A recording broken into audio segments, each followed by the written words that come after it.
Marcos 1, versículo 9 al versículo 11.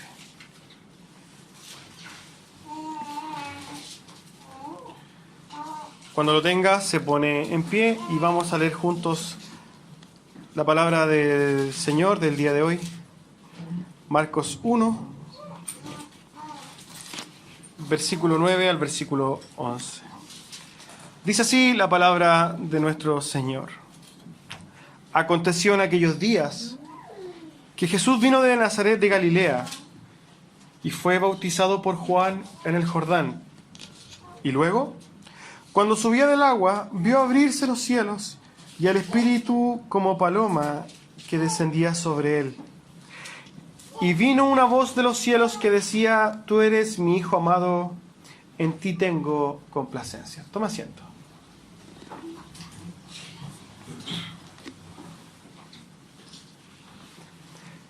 A modo de introducción,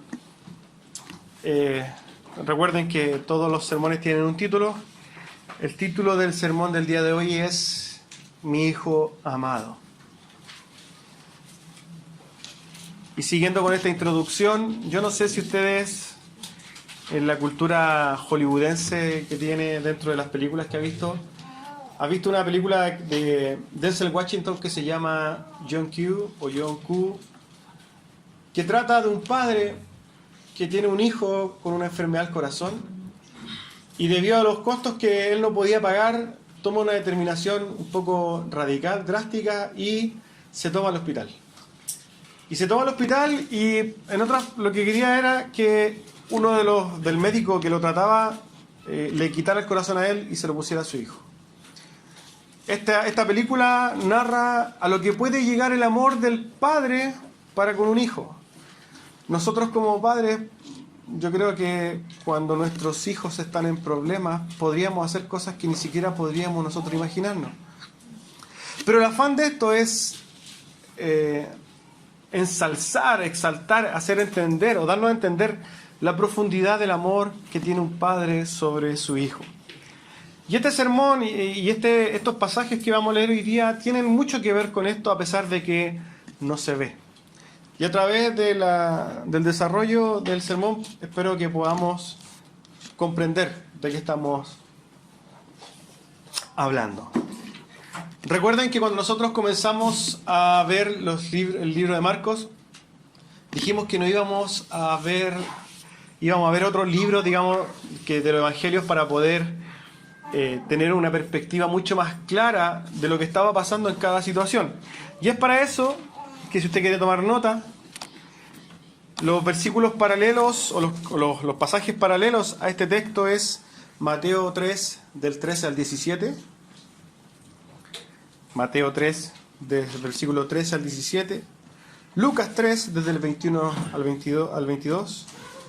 Y Juan 1, 29 al 34. Y es importante que nosotros podamos leerlo, así que le voy a pedir que me acompañe a cada uno de estos pasajes para que nosotros podamos tener una perspectiva más clara de lo que pasó en aquel momento. ¿Les parece? Entonces les voy a pedir que abran en Mateo capítulo 3, del versículo 13. Si quieren no lo abren, yo lo voy a leer de todas maneras. Mateo nos dice: Entonces Jesús vino de Galilea a Juan al Jordán para ser bautizado por él. Mas Juan se le oponía, diciendo: Yo necesito ser bautizado por ti, ¿y tú vienes a mí? Pero Jesús le respondió: Deja ahora, porque así conviene que cumplamos toda justicia. Entonces lo dejó. Y Jesús, después que fue bautizado, subió luego del agua. Y aquí los cielos le fueron abiertos y vio el Espíritu de Dios que descendía como paloma y venía sobre él. Y hubo una voz del cielo que decía: Este es mi Hijo amado, en quien tengo complacencia. Si nosotros nos vamos a Lucas, capítulo 3.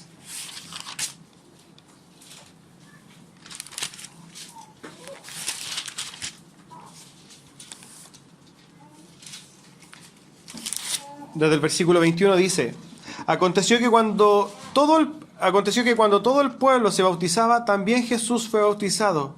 Y orando, el cielo se abrió. Y descendió el Espíritu Santo sobre él en forma corporal como paloma, y vino una voz del cielo que decía, tú eres mi Hijo amado, en ti tengo complacencia.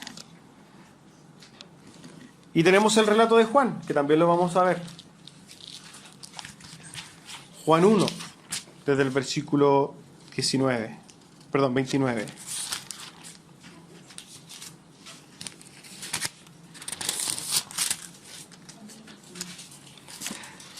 Al siguiente día, vio Juan a Jesús que venía a él y dijo, he aquí el Cordero de Dios que quita el pecado del mundo. Este es aquel de que yo dije, después de mí viene un varón, el cual es antes de mí, porque era primero que yo. Y yo no le conocía, mas para que fuese manifestado a Israel, para esto vine yo bautizando con agua. También dio Juan testimonio diciendo, vi al Espíritu que descendía del cielo como paloma y permaneció sobre él. Y yo no le conocía, pero el que me envió a bautizar con agua, aquel me dijo, sobre quien veas descender el Espíritu y que permanece sobre él, ese es el que bautiza con el Espíritu Santo. Y yo le vi, y he dado testimonio de que este es el Hijo de Dios. Cuando nosotros vemos todos estos pasajes, ahora podemos tener una perspectiva mucho más clara de lo que Marcos nos está diciendo en estos 3 versículos. Y yo le voy a invitar entonces a que usted se imagine el bautismo de Cristo y vamos a hacer una mezcla de todos los evangelios para tener una perspectiva súper clara de lo que pasó entonces en el bautismo de Cristo. Yo le voy a pedir entonces que eche a volar su imaginación. Si quiere, cierre sus ojos y empiece a más o menos imaginarse que Juan está en el río Jordán, ¿cierto? Y esta es la escena. Aconteció en aquellos días que Jesús vino de Nazaret de Galilea y fue bautizado por Juan en el Jordán. Eso lo dice Marcos.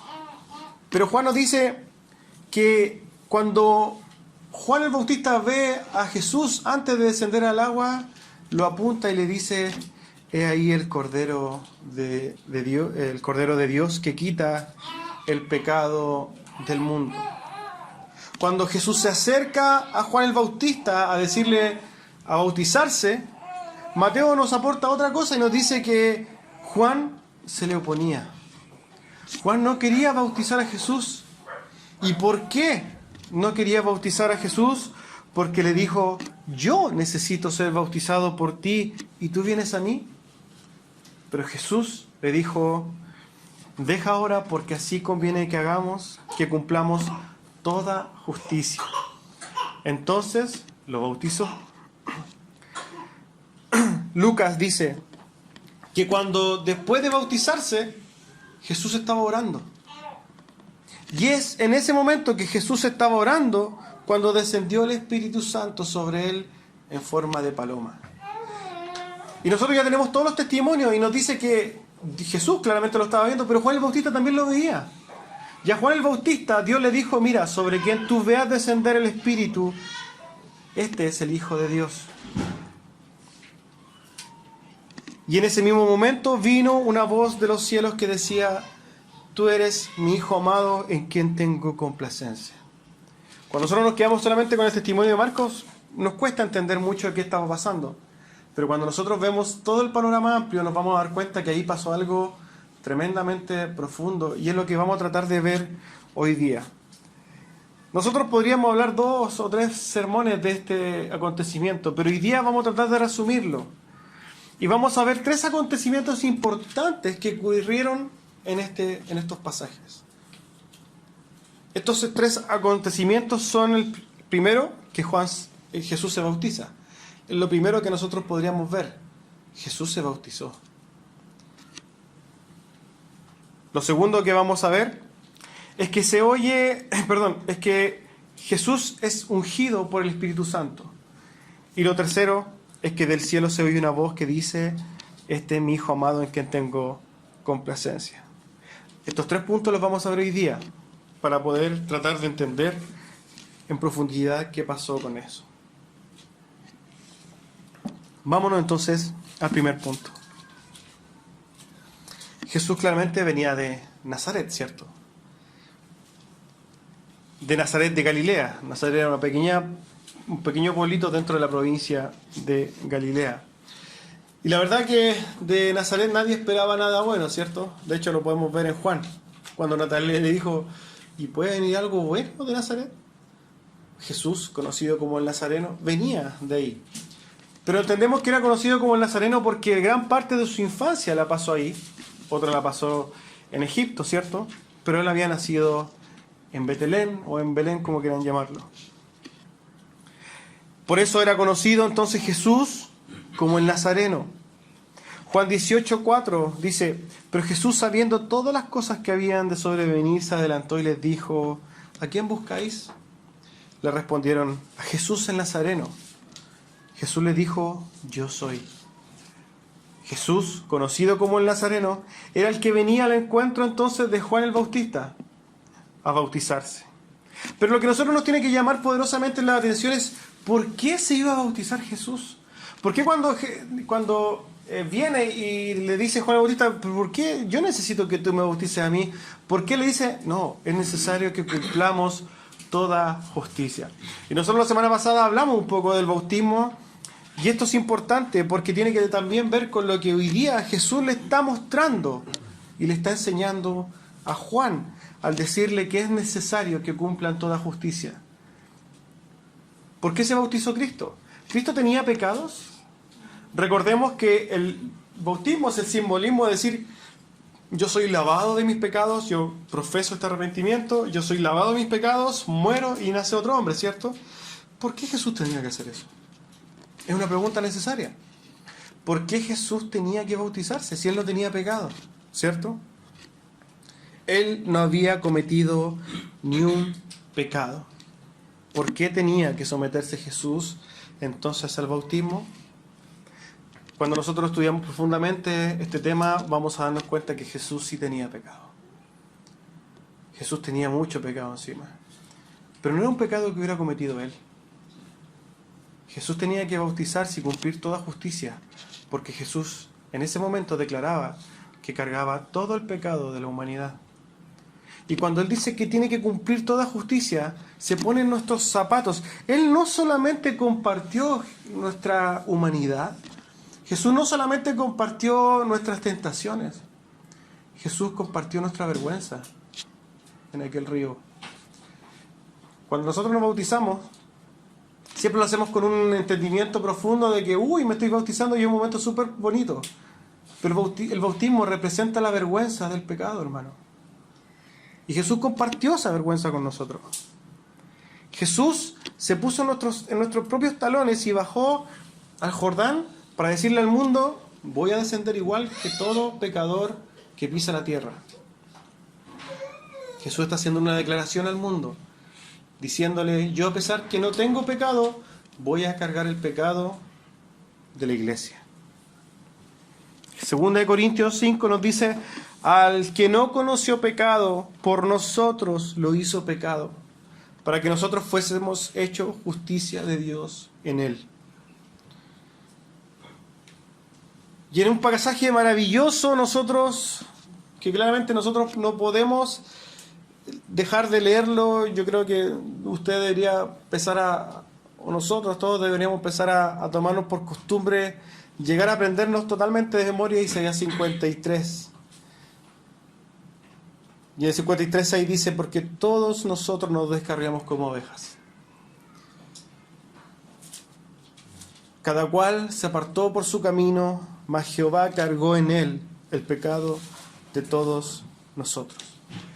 Jesús al descender al agua, hermano, tomó nuestra maldad, nuestro pecado, tomó nuestra posición, nuestra terrible vergüenza, pero también tomó la determinación,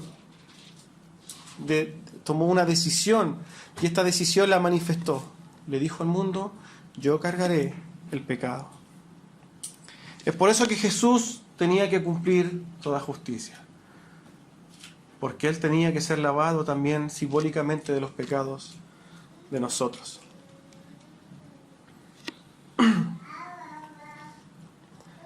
Nosotros tenemos que comprender, hermanos, que cuando Jesús va donde Juan Jesús da el primer paso para la redención nuestra. Y es importante que Juan el Bautista, desde ya, antes que él bajara las aguas, ya viendo que Jesús venía, lo apunta y le dice: he ahí el Cordero de Dios que quita el pecado del mundo. Su pecado, el pecado de todos nosotros, lo cargó Cristo. Y Cristo, es importante y tratar de profundizar en esto, de cómo nosotros podremos comprender tal compromiso, quizás la palabra de Cristo para con nosotros, tal la profundidad de su sacrificio, que no solamente terminó muerto en una cruz, cierto, torturado, sino que en cada aspecto de la vida, Cristo se puso en nuestros zapatos. Y eso muestra el amor de Cristo para con nosotros. Y también muestra el amor del Padre para con nosotros. Cuando Cristo baja las aguas, automáticamente hace oficial el hecho de que Él es el Cordero de Dios. He ahí el Cordero de Dios que quita el pecado del mundo. Y esto simbolizaba, hermanos, un montón de pasajes del Antiguo Testamento que nos habla de cómo Cristo es ese Cordero que sufría sin tener nada de malo, sin tener nada que pagar. Ese Cordero era sacrificado para satisfacer la justicia de Dios, pero también era sacrificado por otros. Esta sustitución de Cristo por nosotros, por su iglesia. Paul Washer una vez cuenta una historia que él estaba predicando. Creo que estaba predicando en una universidad o algo así. Y Paul Washer estaba diciendo que Jesús, un solo ser, una persona, había sido colgada en la cruz para pagar el pecado de toda la humanidad. Y uno de los alumnos le dijo: pero ¿cómo una sola persona va a pagar el pecado de toda la humanidad? Y Paul Washer le responde: lo que pasa es que esa persona que fue crucificada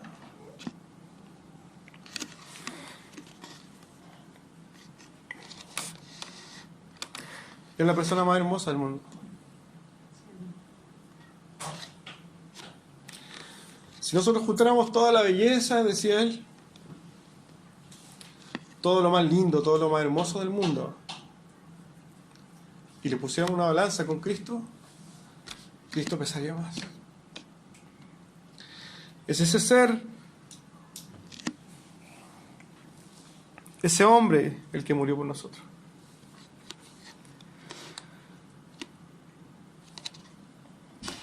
Nosotros no podemos cuantificar, no nos podemos imaginar, hermano,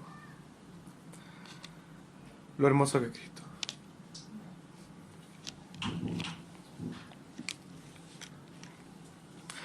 Es difícil transmitir, hay personas que tienen el don de transmitir la belleza, quizás, la importancia de Cristo. Pero el mejor aliado para que nosotros podamos comprender esta condición de Cristo es las Escrituras. No hay otra fuente. No hay otro lugar donde podamos nosotros comprender el poder, la importancia del sacrificio de Cristo. Nosotros hoy día vivimos vidas, hermanos,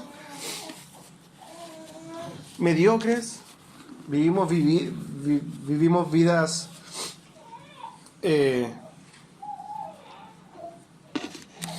egoístas. Vivimos vidas que se mueven, funcionan, que el motor no somos nosotros mismos, pero cuando vemos a Cristo como ejemplo, nos damos cuenta de que Cristo estaba tan comprometido con su obra, estaba tan comprometido con lo que Él estaba destinado a hacer, que Él nunca pensó en sí mismo. Y eso debería ser para nosotros un ejemplo. Hoy día, lamentablemente, en este mundo vemos con indignación cómo mucha gente se burla de Jesús. Y esto es por la ignorancia, claramente, de la gente respecto del cristianismo, pero por sobre todo, por la culpa de la iglesia que no ha sabido mostrar a Cristo tal y como es. No sea usted igual que ellos. No sea usted igual de irresponsable. Cuando usted predique, predique con autoridad, con entendimiento. No deje a Cristo como un solo ser, un sabio que apareció por el mundo, alguien que hacía cosas bonitas. No. Muestre a Cristo como el Cordero de Dios. Lo segundo que vamos a ver hoy día es que Él fue ungido por el Espíritu Santo. Uno de los evangelios, ¿cierto? El de Lucas, creo que nos dice que Jesús estaba orando cuando descendió el Espíritu Santo sobre Él. Se abrió el cielo en aquel momento. Yo creo que trate de imaginar cómo se podría haber abierto el cielo para que descendiera el Espíritu Santo. Y desciende en una forma de paloma. Mucha gente preguntará por qué descendió en forma de paloma. Pero la paloma tenía el objeto de dar a entender la pureza del Espíritu, la santidad, la limpieza que siempre ha sido caracterizado por este ave. Y es por eso que baja el Espíritu Santo en forma de paloma, simbolizando la pureza del Espíritu. Y se desciende sobre Cristo, y ese es el momento cuando Cristo es investido de poder, es ungido para que Él dé comienzo a su ministerio. Es ese momento cuando Él es capacitado por el Espíritu Santo para cumplir su ministerio. ¿Debía ser capacitado Cristo para cumplir su ministerio por el Espíritu Santo? La respuesta es sí. Recordemos que Jesús tomó nuestra naturaleza humana, con todas las tentaciones humanas, y necesitaba del Espíritu Santo también para poder cumplir y llevar a cabo su obra. Tal como Cristo requiere del Espíritu Santo, toda su iglesia requiere del Espíritu Santo para lo que hagamos. Especialmente con lo que tiene que ver con nuestra profesión del cristianismo. Fíjense que da un ejemplo que me llamó mucho la atención y que es totalmente cierto. Y decía que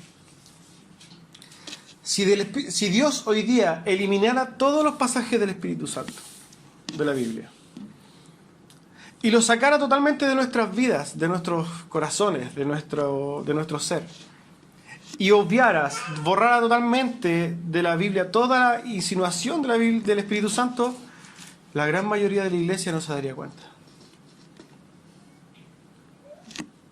Vivirían igual. Y eso es cierto, porque nosotros nos damos cuenta de que todo lo hacemos con nuestras fuerzas. Todo lo hacemos nosotros. El Espíritu Santo, lamentablemente, en nuestras vidas ha pasado a tener un rol insignificante. Ni siquiera nosotros lo consideramos. No forma parte de nuestras vidas. Pero, hermanos, nosotros necesitamos del Espíritu Santo. Sin el Espíritu Santo de Dios en nuestras vidas, nosotros estaríamos revolcándonos, hermano, en el fango como cerditos felices. Sin el Espíritu Santo de Dios, nosotros no podríamos hacer absolutamente nada. Sin el Espíritu Santo y sin nosotros orar a Dios para que a través del Espíritu Santo nos capacite, ¿qué podríamos hacer? Yo necesito de que el Espíritu Santo me ayude. Porque, por ejemplo, llevamos en estos, ¿cuántos? 10 meses. Y domingo tras domingo, cualquier predicador parte en cero. Todas las semanas hay que armar un sermón, desarrollar un sermón, estudiar un sermón, y el lunes de nuevo cero. Y eso cansa. Por eso que mucha gente empieza a tomar un camino de predicación y al final dura poco. ¿Por qué? Porque lo hace con sus fuerzas. ustedes o nosotros mismos, necesitamos del Espíritu Santo en nuestras vidas para que nos capacite. Tal como Cristo para cumplir su ministerio, nosotros lo necesitamos para vivir.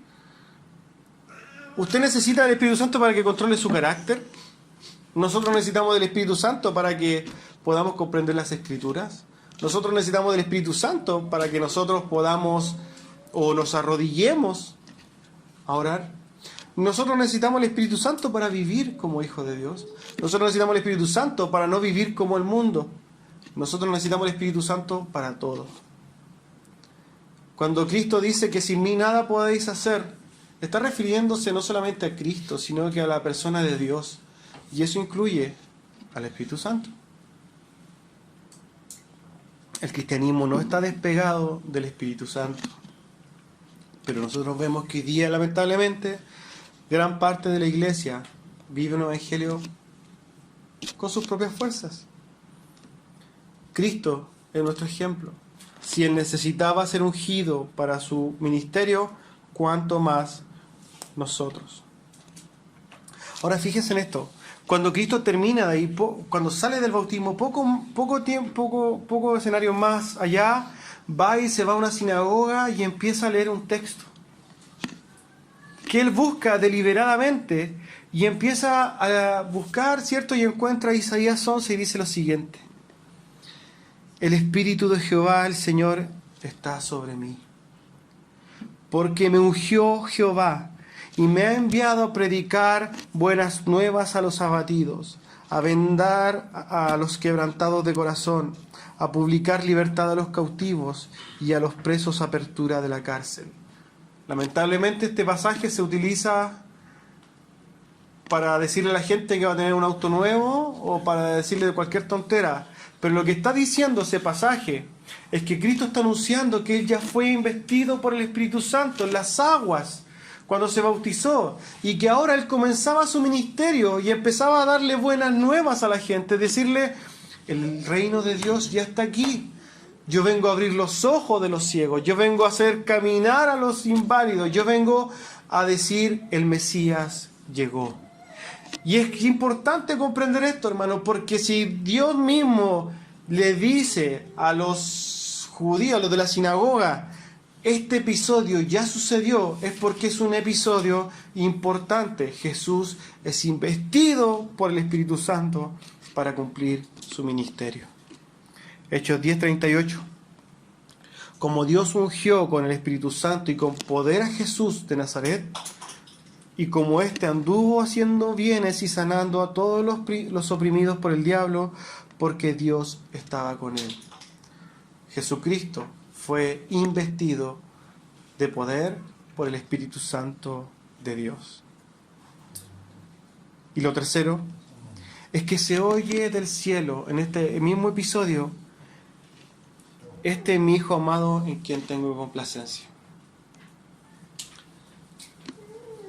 Nosotros podríamos utilizar este pasaje y no vamos a perder, yo no me quiero despegar del sentido más profundo de este texto, que tiene que ver con la obra de Dios. Pero mucha gente utiliza este pasaje para decir: bueno, aquí está la Trinidad en acción, ¿cierto? El Espíritu Santo, el Hijo y el Padre. Y sí podríamos decirlo, es un pasaje que se utiliza para ver la Trinidad en majestad, ¿cierto? Pero nosotros hoy día no vamos a profundizar en eso. Solamente lo vamos a mencionar. El mensaje del día de hoy es: este es mi Hijo amado, ¿cierto? Y la pregunta es: ¿por qué se complacía el Padre en el Hijo? Hendrickson comenta: como si estuviese profundamente impresionado por la disposición que su Hijo tenía para cargar con el pecado, es que el Padre proclama: tú eres mi Hijo amado, en Él tengo complacencia.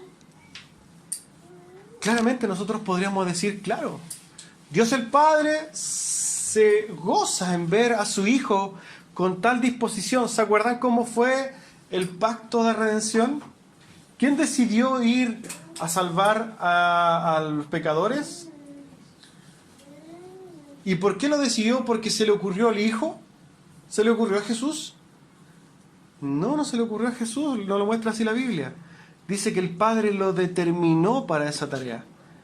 Pero lo que vemos de parte de Jesús al disponerse a hacerlo es obediencia. El Padre designó al Hijo para que fuera a la cruz del Calvario y Jesús dijo, amén, yo voy. Y es en ese sentir, en ese entendimiento de que nosotros podemos ver que el Padre se goza en el Hijo. ¿Por qué? Porque el Hijo siempre hizo lo que el Padre decía. En el Nuevo Testamento nosotros vemos cómo Jesús dijo, no vengo a hacer mis obras, vengo a hacer las que mi Padre me mandó a hacer. Yo no hablo por mí, estoy diciendo lo que mi Padre dijo. Y toda su vida, todo el ministerio de Cristo, todo el ministerio que tuvo Cristo en la tierra fue hacer la voluntad de su Padre. Y se humilló, como dice la Biblia, ¿cierto? Se humilló a sí mismo hasta la muerte, se hizo obediente hasta la muerte y muerte de cruz. Pero también hay otro sentido profundo de por qué este es el Hijo amado del Padre. Y es porque ellos siempre estuvieron juntos. Ellos son uno. En la eternidad. Juan 1:1, ¿qué dice? Porque al principio era el Verbo, era Cristo, ¿cierto? Y el Verbo era con Dios. Cristo estaba con el Padre. Y Cristo era el Padre. Como nosotros podemos comprender tal unión, no la podemos comprender. La palabra utilizada en ese texto en el griego es agapetos, y tiene que ver con una palabra relacionada con el amor, pero es un amor profundo, es un amor que no es como un amor, digamos, general, genérico, sino que es un amor profundo, tan grande, y alguien dijo por ahí que no podría haber amor más grande que el que tenía el Padre por el Hijo. Y es por eso que Él le dice, en Él tengo complacencia, en Jesucristo tengo complacencia. Jesús es el amado del Padre más allá de su calidad mesiánica, porque era el Mesías, sino porque el Verbo eterno siempre ha estado con Él. Y fíjense que este sermón tiene, cierto, y se lo vuelvo a repetir, el título de Mi Hijo Amado. Y fíjense que este escenario que acabamos de ver, hermano, es el puntapié inicial, es como el paso que se da definitivo para que se lleve a cabo la consumación del sacrificio de Cristo. Y Dios, en su palabra, nos muestra una historia muy particular que tiene que ver con algo que se relaciona. Nosotros vamos a tratar de este momento y trate de imaginar o trate de contemplar el amor de Dios, no solamente para con sus hijos, sino que para con nosotros. Quiero que me acompañe a Génesis 22.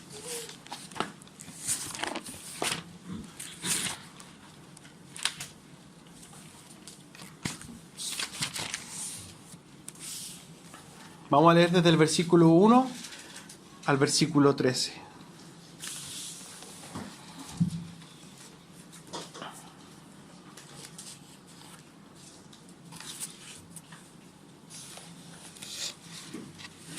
¿Lo tiene? Si su Biblia tiene título, el título es Dios ordena a Abraham que sacrifique a Isaac. Si no lo está leyendo, imagínelo, ¿ya? Aconteció, después de estas cosas, que probó Dios a Abraham y le dijo a Abraham, y él respondió, heme aquí.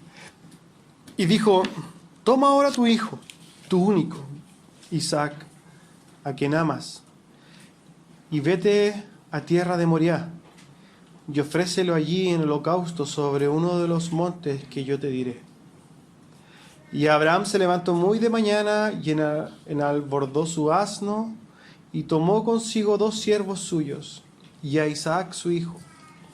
Y tomó consigo 2 siervos suyos, y a Isaac su hijo, y cortó leña para el holocausto, y se levantó, y fue al lugar que Dios le dijo.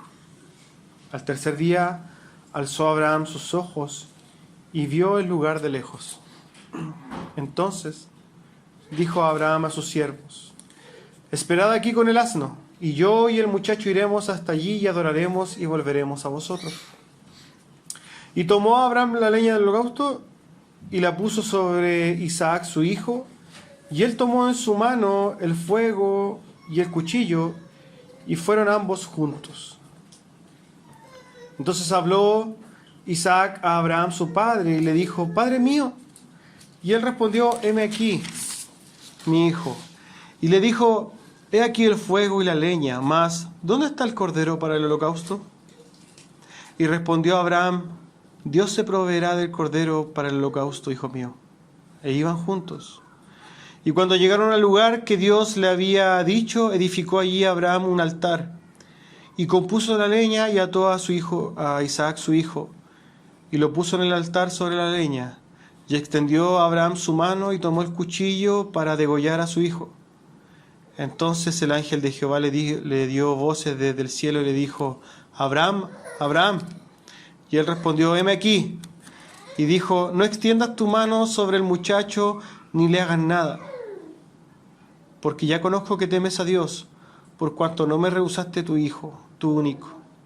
Entonces alzó Abraham sus ojos y miró, y aquí a sus espaldas un carnero trabado en un zarzal por sus cuernos. Y fue Abraham y tomó el carnero y le ofreció en holocausto en lugar de su hijo. Miren esta historia. Abraham, cierto, el padre de la fe, conocido como el padre de la fe, no podía tener hijos. Yo creo que cuando nosotros hablamos de la relación padre-hijos y nos vamos a testimonios de la Biblia, el de Abraham debe ser uno de los más importantes. ¿Por qué? Porque Abraham, necesitado de tener descendencia, con ya muchos años de vida, su esposa estéril, ¿cierto? Aún así Dios le cumple una promesa y le da a un hijo, su único hijo. No vamos a mencionar a su otro hijo, ¿cierto? Ni nada. Vamos a mencionar a Isaac, su hijo, el hijo amado de Abraham. Yo quiero que trate de imaginar y ponerse en los pies de Abraham para que nosotros podamos comprender el amor que tenía Abraham por su hijo. Era su único hijo. Era la fuente de su felicidad. Dios nos muestra muchas veces que Abraham lo único que quería era un hijo. Porque en ese tiempo más aún tenía una significancia más profunda con el tema de la herencia, etcétera, etcétera. Era su único hijo. Y Abraham lo amaba profundamente. Yo creo que Abraham daba todo por su hijo. Pero en un afán de enseñarle algo, y esto es lo que nosotros tenemos que tratar de entender, que lo que Dios le estaba enseñando a Abraham es lo mismo que nos debería enseñar a nosotros, y nos enseña no solamente en el pasaje de Abraham, sino en el bautismo de Cristo. Dios le enseña en forma práctica lo que sentía Dios respecto del sacrificio de su propio hijo. Y le dice a Abraham: toma a tu hijo y sacrifícalo. Entonces Abraham toma a su único hijo, a su hijo que amaba. Imaginemos esto, ¿no? Imaginemos que Robbie toma a Araceli y le dice: tienes que sacrificarla. O yo a La Paz. Imagínense, para que se pongan más o menos los pies de Abraham, lo que debe haber sentido ese hombre en ese momento. Porque es Dios mismo el que se lo estaba diciendo. Y Abraham va. Aquí no vamos a hablar de la fe de Abraham, ni sabía que iba a proveer Dios. Él estaba dispuesto a matar a su hijo.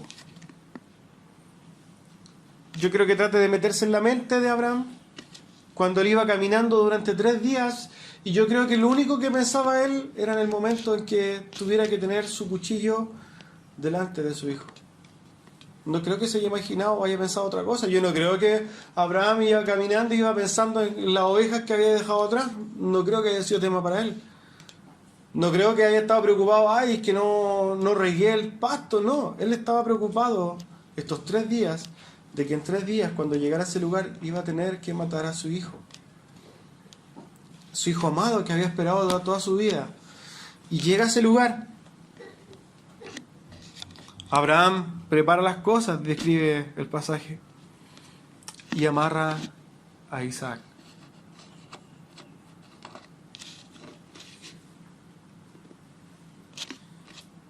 Es muy tremendo cuando Isaac le dice a él, antes de esto, oye papá, pero tenemos el fuego, tenemos el cuchillo y el sacrificio.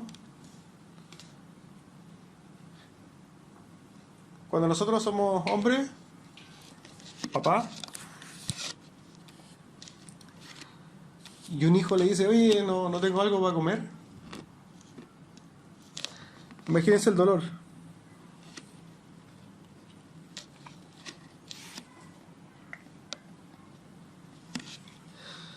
Abraham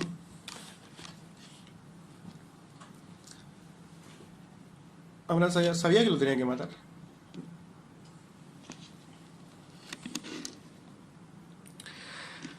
Y sube y está listo para consumar esto, lo amarra. Y cuando levanta su cuchillo, el Señor le dice, detente. Abraham no alcanzó a sufrir todo el dolor. ¿Sufrió? Sí, mucho. Porque él, esta escena, yo me imagino que ya la tenía en su mente, de haber sido algo muy difícil. Pero no alcanzó a matar a su hijo. Él no alcanzó a pasar ese tremendo dolor. Pero cuando comparamos esto con Dios y Cristo, hay una diferencia. Y es que cuando Cristo estuvo en la cruz, nadie le dijo detente. Isaías 53 muestra cómo el Padre aplastó a su Hijo.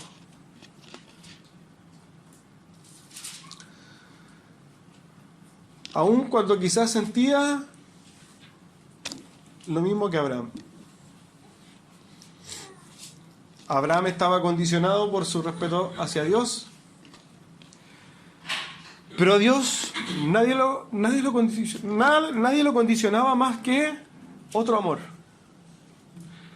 El amor hacia su iglesia.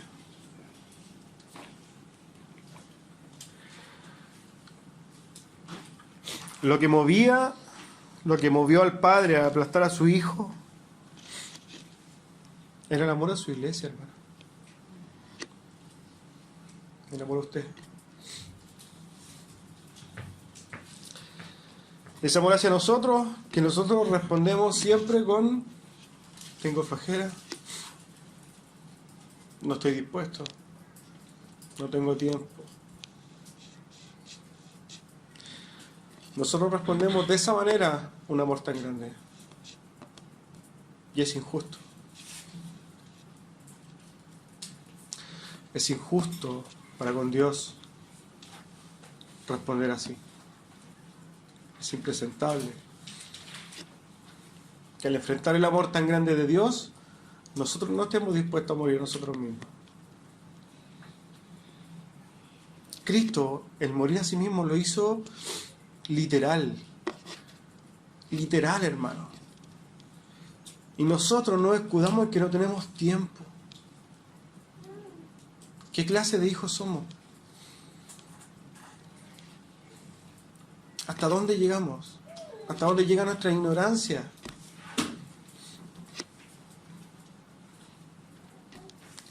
En el bautismo de Cristo, el Padre le dijo: yo en Él tengo complacencia, yo lo amo, pero también amo a mi iglesia y estoy dispuesto. Ya sellé esto ya está sellado, Cristo se bautizó, Él es el Cordero que iba a quitar el pecado de nosotros. Y mató a su Hijo, lo aplastó por amor a usted, porque usted también es su Hijo ahora. Empecemos a través de esto, hermano, a pagar como corresponde a Dios. Dejémonos de excusas. Esta historia de Abraham nos permite ver el tremendo amor de Dios, no solamente por su Hijo, sino que por su iglesia y por usted mismo. El amor de Dios para con nosotros es tan grande que no escatimó en dar a su único Hijo a que muriera humillado en la cruz del Calvario. Mi pregunta para ustedes: ¿puedes ver el amor de Dios? Alguien dijo que preguntarse si Dios me ama es el peor insulto que tú le puedes decir a Dios a la luz de la cruz. Pónganse de pie, vamos a ver.